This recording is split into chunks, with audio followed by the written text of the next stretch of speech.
أعوذ بالله من الشيطان الرجيم بسم الله الرحمن الرحيم الحمد لله رب العالمين والصلاة والسلام على أشرف الأنبياء المرسلين حبيب إله العالمين أبي القاسم المصطفى محمد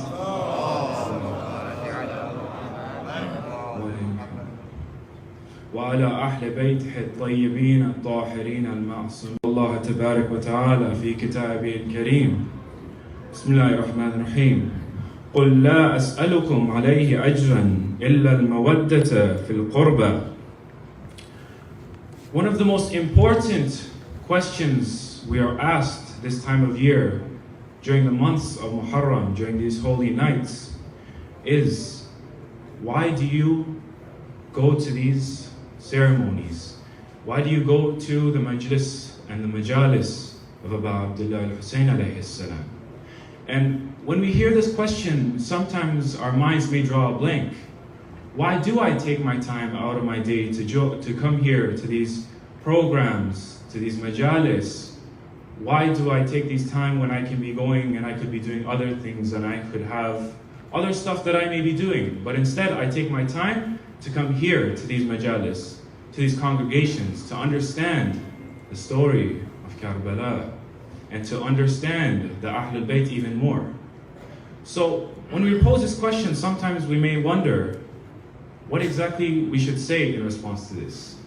And inshallah tonight I want to take a few moments of your time and I'd like to just discuss a few of those points that we can bring up when we are asked such a question. And inshallah, the first point, and one of the most important, is as I read at the beginning, with the surah, Surah Shura, verse 23.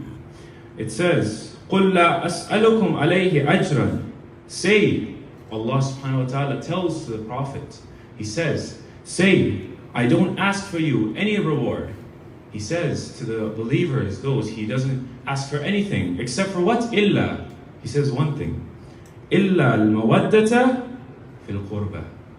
What does He mean? He basically says that He does not need anything, He does not ask anything of you, except the love for those near to Him, the qareeb, the qurba, qaraba.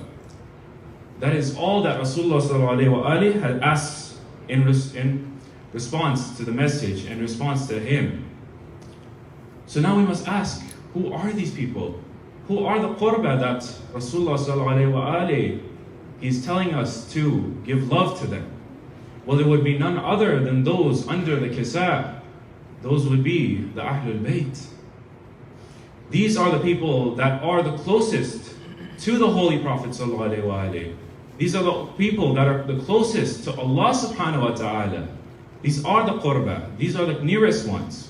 So through these majalis of Imam Hussain alayhi salam, the majalis of Karbala, when we congregate here, when we join together to listen to these stories, to learn, we're showing our love to the Holy Prophet sallallahu alaihi wasallam, and we're showing our love to His beloved, those that He loved, those that He kept close to Him. We want to show that love too to them. So this is the first point, and this is very important for us, to show that love to those that Rasulullah sallallahu alaihi wasallam told us to. He ordered us to. He expects nothing from us except for our love to these people. So we move on to the second point here. The second reason that we can give as a response when we are asked this question is for us to understand the Ahlul Bayt. The Ahlul Bayt are people that Allah subhanahu wa ta'ala had sent to us. And these are the people who we can use as an example in life.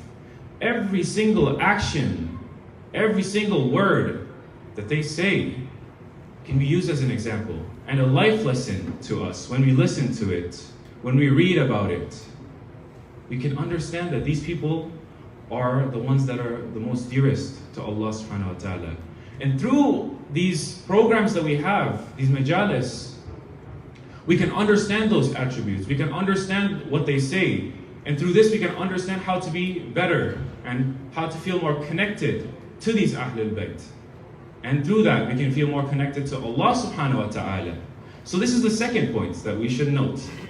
Now we move on to the third point. What what else can we say in regards to this? Why do we come to this majalis? Well, we can say that these are, in a sense, gatherings that we have to self-build, to build on ourselves, to become better. This connects closely to the point I said before. Through those characteristics, through those exemplars, we can learn characteristics for ourselves so that we can grow as human beings. Because along with being Muslims, along with being Shia, we're also human beings. We need to understand through these stories, through these lectures, how to build and how to be better. And we can learn through these stories. We can learn loyalty from Abu al-Fadl al-Abbas. We can learn through Ali Akbar, through Qasim, through Ali Asghar, that age is not important in regards to khidmah. It's not important in regards to service that you can give to Allah subhanahu wa ta'ala. We can learn patience. We can learn all these beautiful virtues and we can implement them in our life. And that's the most important aspect that we need to have. When we come to these majalis here, when we sit here and we weep and we cry for 10 nights, 11 nights, we should make sure that we take the most out of these nights. That we come and we take time out of our day to come here and to sit here. We should take these virtues that we learn and try to implement it in our own lives so we can also build our own character. So this is a very important point. And for the last one, point number 4, it would be for us to introduce the newer generations to the Ahlul Bayt and to this religion, because this is very important for us also. And for those who are older, they probably understand this even more. They understand that with this new generation, it's very difficult for us to bring them to the majalis, and they may be busy with their own lives and they may be busy with their own things that they may be doing. So they might not have as much time. But when we introduce them at a young age to these majalis, and we introduce them to the love of the Ahlul Bayt and the love of those that were near to the Holy Prophet ﷺ, and they learn through these virtues, they learn all of these lessons. They learn to love these majalis. They learn to come here themselves. They don't need to be pushed for them to come here every single night or such of Ashura, of Muharram. They love to come here themselves because they learn at a very young age about these stories. And they want to come. So these are very important points. These 4, we should remember them. And if we're ever asked, we should try to give this kind of response. So people can really understand this. They can really understand what these majalis are and what do they mean to us. What do they mean to us as the Shia, as Muslims, as human beings, you could say. In all of these aspects we can learn from these majalis. And these are very important, and I wanted to take those time today to really show these so we can learn more about them. And I'd like to move on to my final point tonight, as I don't have too much time, inshallah, I don't want to take too much. I want to talk about this religion that Aba Abdillah Hussain, that we learn about, what he defended 1400 years ago. This is Islam that he defended. He did not go for any other reason but to protect this religion from those who wanted to corrupt it. So he went to Karbala for this very reason, to defend it. And Rasulullah sallallahu alaihi wasallam, he has this hadith in Bihar al-Anwar. He says, everything has a face, and the face of Islam is salah, is prayers. Many of us, unfortunately, we find ourselves lost in our daily lives, in our own things that we are doing. We go to work, we go to school and such. And sometimes for us, it may be difficult to pray. And prayers might sometimes be pushed aside for us to say, I'll do it tomorrow. I'll do it the next day. I have so much time. I don't need to be in such a rush to go to these prayers. When the adhan calls, sometimes we might turn it off. And it happens to all of us. It's very difficult to try to not have these, because at the end of the day, these are all part of our nafs.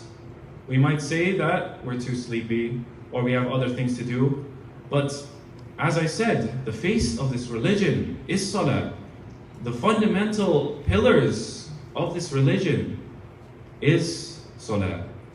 So we should try our best during these times, because during these majalis we can try to learn to be closer. And maybe if we haven't prayed before, we can try to start praying more, because at the end of the day, we do say, tomorrow I'll pray, or tomorrow I'm going to do this. But at the end of the day, when we go to the graves, all of those people wished for tomorrow. But it seems for these people it has never come. So we should learn and understand that we should try to push ourselves to become closer to Allah subhanahu wa ta'ala through these prayers. When we put our forehead onto the ground and we show that we are nothing but servants of Allah subhanahu wa ta'ala. As we can see, we can learn 1400 years ago in the lands of Karbala. Who else was it than Aba Abdillah al-Hussain who prayed in that hot air during the fight? This was the day of Ashura, and this was in the middle of the fight. And they went ahead and stopped the fight to go ahead and pray. So what excuse do we have when the arrows were shot at the believers, these 72 companions, yet they still kept on praying through those very moments? What excuse do we have to say? Oh, that I was too tired. Oh, I had too much work. Well, we can't use these excuses if we understand, if we look at the stories of Ashura, if we try to take that, we can understand that this is a very fundamental point. That on the day of judgment, when we are asked about our salah, what do we have to say in regards to that? This is very important. And I want you guys, inshallah, to take these points away from our programs tonight. And inshallah, not make these programs just during Muharram, where we congregate here and we join and we try to learn, and we might forget it and we move on to our daily lives. Inshallah, we ask Allah that He helps us in our life so that we are able to implement these. Assalamu alayka ya Aba Abdillah wa la arwah allati halat bifanak. Alaykum minni salamullah. Baqitu wa baqiya al-layla wa an-nahar. Wa la ja'ala Allah akhir al-ahdi minni li ziyaratikum. Assalamu ala al-Hussain wa Ali ibn al-Hussain wa awlad al-Hussain wa ashab al-Hussain. Assalamu alaykum wa rahmatullahi wa barakatuh.